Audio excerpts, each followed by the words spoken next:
नमस्कार बच्चों। MA final की क्लास में एक बार पुनः स्वागत है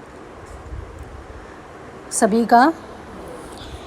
आज जो हम समास प्रकरण पढ़ रहे हैं उस समास प्रकरण का जो अगला सूत्र हम लेंगे वो है तत्रोपपदम सप्तमी स्थम, अर्थात सप्तम्यंत पद कर्मणि इत्यादि में, यानी कि जो पद सप्तमी से जिसका अंत हो रहा हो और कर्म इत्यादि जहाँ पर हो वो वाच्य रूप में स्थित जो घड़ा आदि होते हैं उनका वाचक शब्द उपपद संज्ञक होता है। अर्थात कहने का तात्पर्य ये है कि जो सप्तमी आदि जो पद होते हैं उनसे जब अंत हो, ऐसे अगर कर्म पद कहीं पर हो तो वो अगर वाच्य के रूप में हो तो जो कुंभ आदि शब्द होते हैं उनका जो वाचक शब्द है वो उपपद संज्ञक हो जाता है। जैसे कि कर्मण्यम, इसकी संधि होगी कर्मणि प्लस अण। आदि सूत्र में, इस सूत्र में क्या है, जो सप्तम्यंत पद कौन सा है, यानी कि जो सप्तमी से अंत होने वाला पद है वो है कर्मणि, यानी कि कर्मणि जो है उसमें सप्तमी विभक्ति विद्यमान है। तो जब ये वाच्य के रूप में स्थित होगा तो ऐसी परिस्थिति में कुंभम आदि जो वस्तुएं हैं, जैसे कि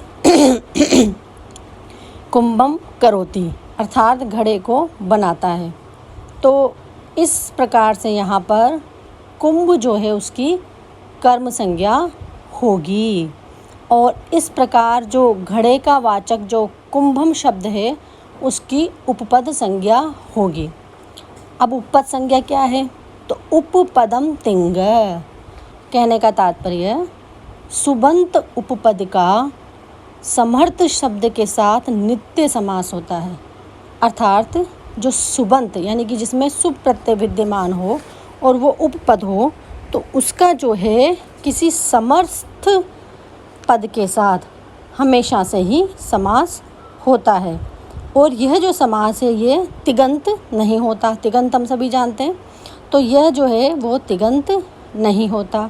भाव यह है कि तिगंत के साथ समास नहीं होता।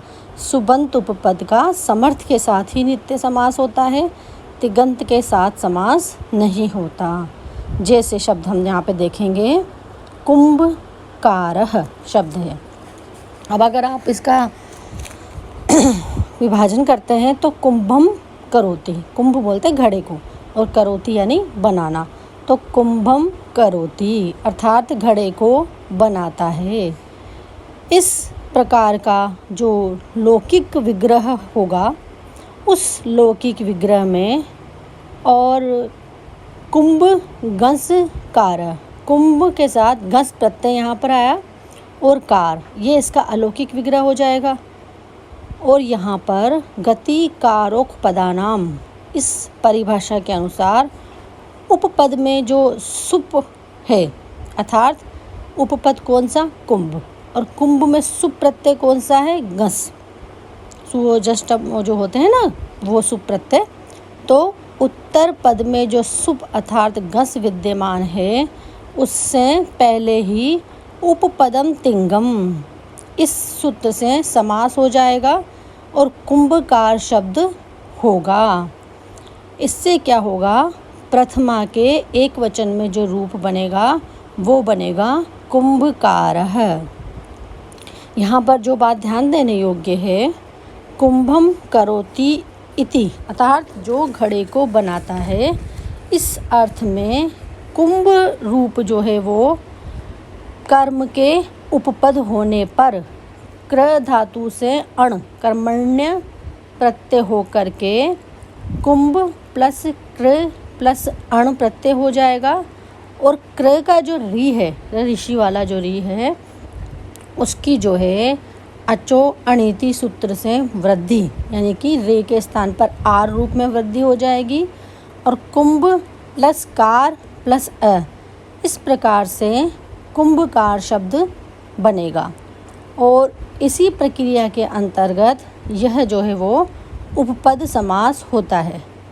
उपपद समास जो है वो नित्य समास होता है, अर्थात भाव यह है कि बिना उपपद के अण आदि प्रत्यय ही नहीं होते, कारः आदि का अकेले प्रयोग नहीं होता।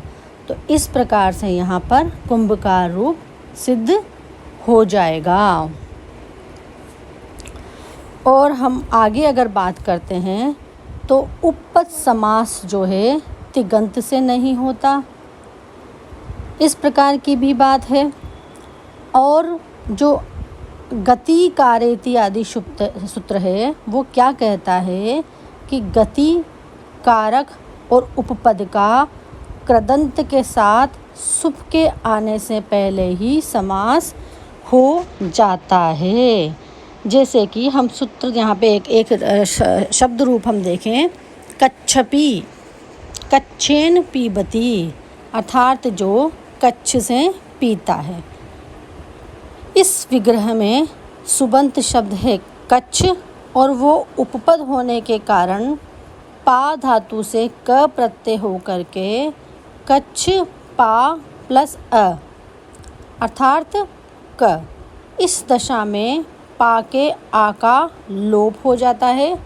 फिर उत्तर पद में सुप आने के पहले ही कच्छ शब्द प के साथ समास हो जाता है।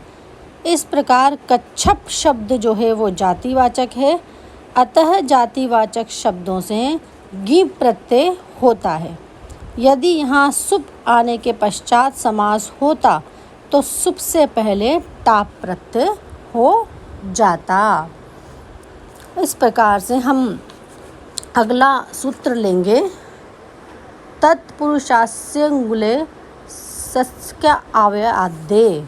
यह सूत्र क्या कहता है कि जिस भी तत्पुरुष समास के आदि में, अर्थात पहला वर्ण जो है, प्रथम वर्ण जो है वो संख्यावाचक हो या फिर अवयव शब्द हो, तो अंत में अंगुली आदि शब्द हो। अगर बाद में अंगुली आदि शब्द हो तो उससे समासांत अच प्रत्यय हो जाता है।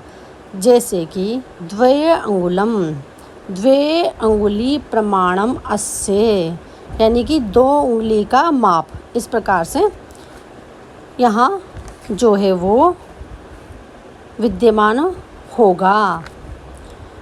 इस विग्रह में क्या होगा, तद्धित उत्तर पद समाहारे च सूत्र से तद्धित के अर्थ में तत्पुरुष समास होता है और प्रमाण के अर्थ में मातृच प्रत्यय होता है, जिसका कि लोप हो जाता है। इस प्रकार द्वि अंगुली शब्द से समासांत अच प्रत्यय होकर ली के ई का लोप हो जाता है। वो होता है यस्यति च सूत्र से। तब द्वे अंगुले शब्द से नपुंसक लिंग और प्रथमा के एक वचन में द्वे अंगुलियम रूप जो है वो सिद्ध हो जाता है।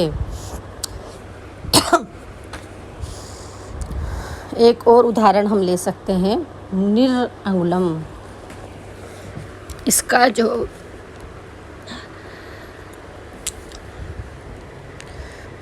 लौकिक विग्रह है वो होगा निर्गतम अंगुलिभ्य, अर्थात उंगलियों से निकाला हुआ।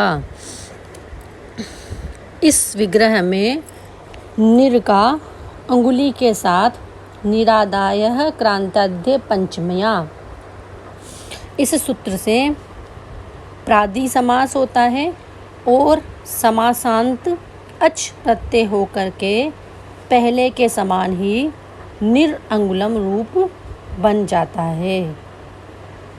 इसके बाद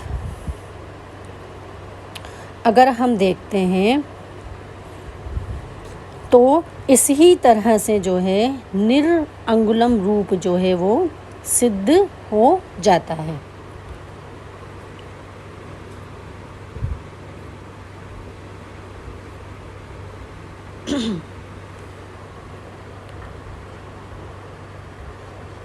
अब हम आगे अगर यहाँ पर दूसरा सूत्र हम देखेंगे तो वो है द्वेष्टयन् संख्याम बहुव्रीहि शित्यो, अर्थात इस सूत्र के अनुसार द्वि और अष्टन शब्द के अंत को आकार आदेश हो जाता है। कब हो जाता है? जब कोई संख्यावाची उत्तर पद हो, यानी कि कोई पद जो है वो संख्यावाची हो और वो बाद में विद्यमान हो, तो ऐसी परिस्थिति में द्वि और अष्टन शब्द जो हैं उनको उनके स्थान पर उनके अंत में आकार आदेश हो जाता है। किंतु जो बहुव्रीहि समास है उसमें अगर अशीति शब्द परे विद्यमान है तो ऐसा नहीं होता। जैसे हम देखेंगे शब्द द्वादशः, द्वौ च दश च, इस विग्रह में द्वि शब्द का दशन शब्द के साथ समास हो जाता है। उपर्युक्त नियम के अनुसार द्वि जो शब्द है उसको आकार अंत में आदेश हो जाएगा, तो ऐसी परिस्थिति में द्वि को द्वादशन समस्त पद बनेगा। और प्रथमा विभक्ति के एक वचन में सु प्रत्यय का लोप हो करके न का भी लोप हो करके द्वादश रूप यहाँ पर बन जाएगा। ऐसे ही एक शब्द और है अष्टान विशन्ति, अष्टौ च विशतिश्च, अर्थात 8 और विशति यानी 20 यानी कि 28। यहाँ पर अष्टन शब्द का विशति के साथ द्वंद्व समास होता है और अष्टन के अंत को आकार यानी कि आ आदेश हो जाता है। इसी प्रकार से यह चलते हैं। आगे जो सूत्र है वो है त्रयस्त्रयः। यह सूत्र क्या कहता है कि त्रि शब्द को त्रयस आदेश हो जाता है, लेकिन कब होता है? जब कोई संख्यावाची उत्तर पद बाद में विद्यमान हो। किंतु बहुव्रीहि में तथा अशीति शब्द अगर परे विद्यमान हो तो यह आदेश नहीं होता। जैसे कि त्रयोदश, त्रयश्च दश च, यानी कि 3 और 10 अर्थात 13। त्रय यानी 3 और 10 यानी 10, तो 3 और 10 कितने? 13। इस विग्रह में त्रि शब्द का दशन शब्द के साथ द्वंद्व समास होकर के त्रि के स्थान पर त्रयस हो जाता है और त्रयस प्लस दशन ये हो करके स को रु आदेश हो जाता है और फिर उ होकर त्रयोदश रूप यहाँ पर बनता है। इसी प्रकार त्रयश्च विंशतिश्च त्रयोविंशति, यह रूप यहाँ पर बनते हैं। अगला सूत्र हम लेंगे पर्वलिंगम द्वंद्व तत्पुरुषयोः, अर्थात द्वंद्व और तत्पुरुष समास में परपद के समान लिंग होता है।